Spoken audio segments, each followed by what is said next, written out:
The Raygun has just received a huge buff with the launch of Season 2 in Modern Warfare 3 Zombies. So today, we're going to take it through all the Pack-a-Punch levels and eventually see just how good it is in the Tier 3 zone. Alright, we're in the Tier 2 zone, and I think we're just going to test it out, unpack-a-punch in here first, just to kind of see where we're at with the gun before we throw any Pack-a-Punches into it, and obviously start taking down some HVTs and whatnot. And yes, I have kind of just skipped right over Tier 1, because like, let's be honest, it's the Raygun. It's just gonna kill things no matter what in the Tier 1 zone. Unpack-a-punch, pack-a-punched. It's killing things pretty goddamn easily over there. So we're just gonna see what it can do in here. And you know what? Like, it's doing a pretty decent job. Like, zombies are dying in one shot. Like, direct impacts are killing unarmored zombies pretty easily. Splash damage is killing them. Splash damage is also killing, like, armored zombies as well in one shot, which is nice. So, like, it's definitely, you can definitely tell there's been a bit of a damage increase. I mean, obviously, you know there's been a damage increase. It says in the patch notes the damage has been buffed up. Unfortunately, it doesn't tell you, like, what the damage has actually gone from and, like, to, if you know, like, if you know what I mean. Like, it's a bit unfortunate. I would like to know the actual damage numbers the gun's putting out. So, like, straight up, like, unpack-a-punched against regular zombies, this thing is smacking pretty goddamn hard. So I think I'm also actually going to quickly get ourselves to a HVT and see what an unpack-a-punch version of it can do before we then see what the level 1 pack-a-punch version can do. Okay, unpack-a-punch against a level 2 HVT. It's not going to deal great amount of damage to these guys. In fact, it's actually not dealing that much damage at all. But you can, like, very comfortably kill this guy with this gun, like, obviously. Oh my god, although he is bullying me. So, like, we've done about half his damage, half his health, sorry. So we're going to get the level 1 pack-a-punch, and then we're just gonna see what this thing can do.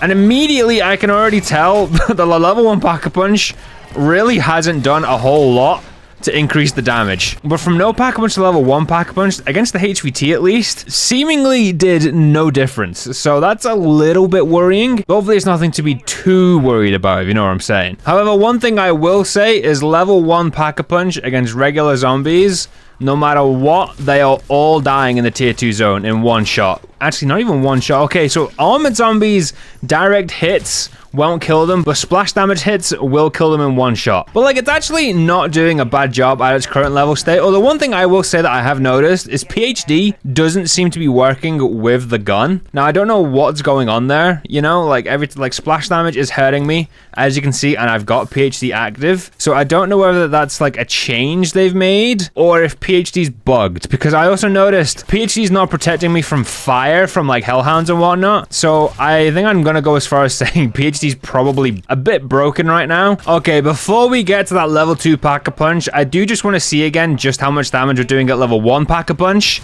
against Tier 2 HVTs.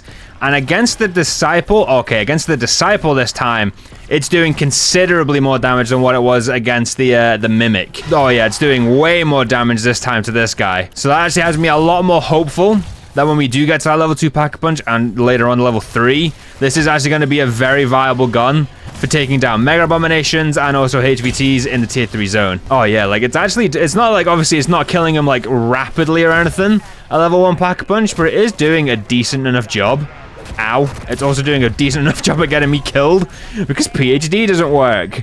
God, I hate this game at times. Okay, but now, give us that level 2 pack-a-punch. Ooh, it looks good in blue. And now let's go test it against a Tier 2 HVT. Oh yeah, you can see a clear increase in damage when you get that level 2 pack-a-punch in comparison to the level 1.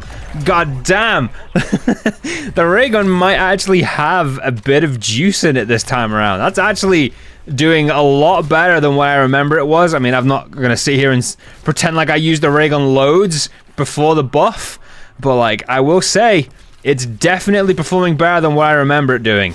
That is a decent showing. So we're at 20,000 points. I think it's only right that we get that level 3 pack-a-punch and see what it can do against some Mega Abominations and some Tier 3 HVTs. Alright, level 3 pack-a-punch has been acquired, and I'm not gonna lie, I am a little bit worried for this, because I do feel like it's either gonna be incredible in this zone or trash.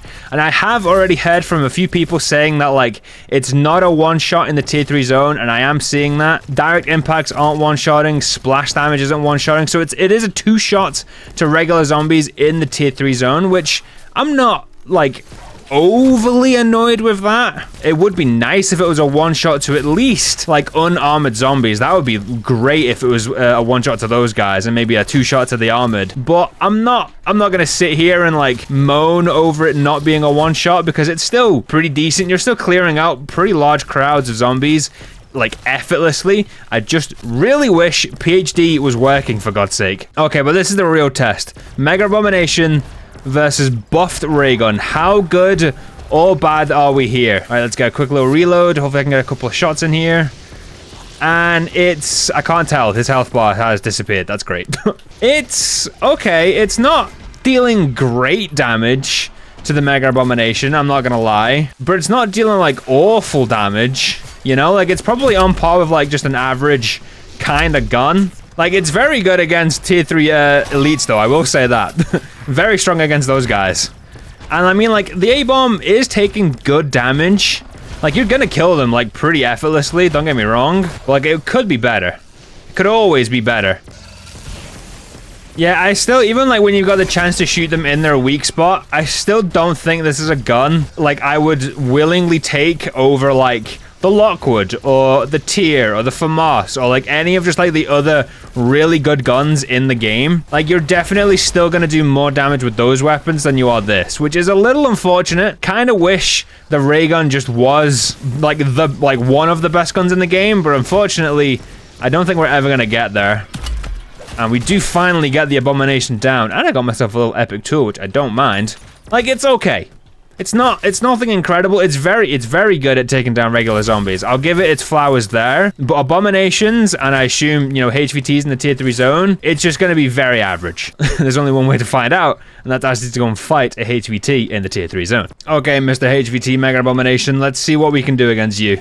If you just want to not be... What, is he stuck? I think he's stuck. This might be a bit easier than I was anticipating. Or maybe not, though, because these super sprinters just won't leave me alone. And every time I shoot them, I destroy all my armor. Yeah, so it looks like our Mega Abomination is a little bit stuck right now, which I'm not gonna complain about too much. But you can see the damage is really not that strong against this guy. It's also starting to get really frustrating with, like, the lack of PhD right now, because it's not working. Like, every time a zombie runs at you, you just lose half your armor with this gun, which isn't great. Yeah, it's really not doing a lot of damage to the HVT, which is unfortunate. And I'm actually kind of glad that he's stuck, so I don't have to have the pain of trying to kill this guy and running around, although I'm really hoping that hasn't pushed him out of his spot. It has not. Thank God. Although the one thing I will say is it looks like no matter what, like how you shoot him and where you shoot him, it seems like you're kind of always doing the same amount of damage, whether like you're shooting him in a weak spot or not. So that is kind of like a bonus, I guess. Like, you don't need to shoot him in his mouth. So that's not too bad, I guess. Although I can't really tell how much damage each shot's doing because it's doing such a small amount. Okay, you're so close to dying. Just hurry up and take the final swing. And it's not helping that the gun takes so many shots to kill him. And so many zombies keep spawning and just getting in my way. It's not a boss killer. Not at all. Great at killing zombies, awful at killing HVTs. That is exactly how I'm gonna label this gun. Come on, one more shot. There we go, finally. Only took me 15 minutes, but yeah. Raygun, definitely not the play when it comes to taking down tier 3 HVTs. Absolutely not. Yeah, so Raygun buffed, and you can definitely tell there has been a buff when it comes to facing off against regular zombies, be they unarmored, lightly armored, or heavy armored. Like, being able to two-shot them indefinitely in the tier 3 zone is nice. It's good. It could be better, don't get me wrong, but it could also be a lot worse like it was previously. It's just, you know, I'd give it like a 6 out of 10. It's definitely better than what it was, and it could still be better. I wouldn't say it's worth running if you want to take down HVTs, especially Abominations. As you saw, it does not deal well when it comes to fighting those guys in the slightest. So I would still stick to using your Lockwoods, your Tiers, your VR11s, if you want to use a wonder weapon in that situation. It's just It's better than what it was, but it could still be a lot better.